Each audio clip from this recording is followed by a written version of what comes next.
Hey everyone, in today's episode I want to talk to you about the place of lament within the life of faith during this COVID-19 crisis.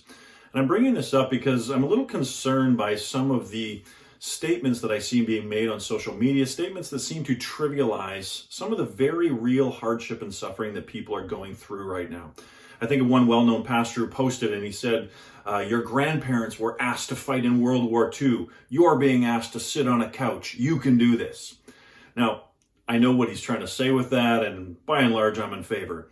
But my struggle with that is that it kind of trivializes some of the very real suffering that we are facing. Yes, we're not in World War II. Yes, we're not being asked to die. But there is some very real difficulties that are going on right now. Particularly, I think it comes down to things like mental health and psychological struggles. We are not meant to be socially isolated. We're not meant to avoid touching anybody and never to have hugs from other people. Of course, there are bigger issues than this, but the place of lamentation is very important within the Christian life. In fact, believe it or not, 1/3 of the Psalms are what we call Psalms of Lament. That is songs that pour out grief and hardship and doubts towards God during difficult times. 1/3 of them, which means God is not embarrassed at all to have lament in his Bible. In fact, God is calling us and saying an important part of faith is expressing grief, turning it into speech that goes towards God in prayer. Prayers of lament are critical to the life of faith. So for instance, Psalm 13 is a psalm of lament. And it begins with those famous words, "How long, O Lord?" And he goes on to lament before God, and eventually it turns towards hope. Psalm 88 ends not with a note of hope. It's the darkest of all the Psalms. And it ends by saying that darkness is my only companion.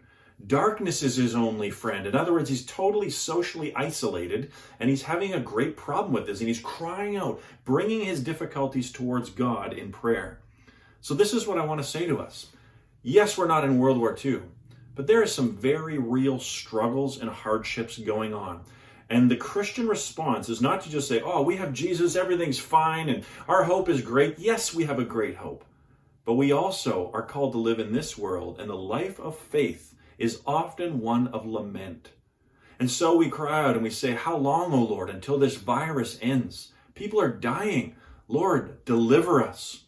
We think even of domestic violence is up during this time. How long, O Lord, until you end that? If this is a horrible thing that's happening. And of course, there's all the psychological pressures, people feeling isolated, people being truly isolated. We are not meant to be apart. And so we say, how long, O Lord, until this ends? We pour out our loneliness and our psychological difficulties. We love our families, but even many are expressing that they're struggling being in a tight environment all the time. It's okay to lament these kind of things. Of course, we lament the loss of jobs, the loss of wages, the loss of our abilities to go out and enjoy life the way that God has given it to us. So here's my encouragement during this time. Yes, we have absolute hope in Jesus Christ, but we live in a fallen world, and true faith does not push feelings of grief down. True faith takes any struggles, any hardships, any grief, turns it into prayer and brings it before God. Look up the Psalms of Lament. Start with Psalm 13 and lament before God during this time of COVID-19.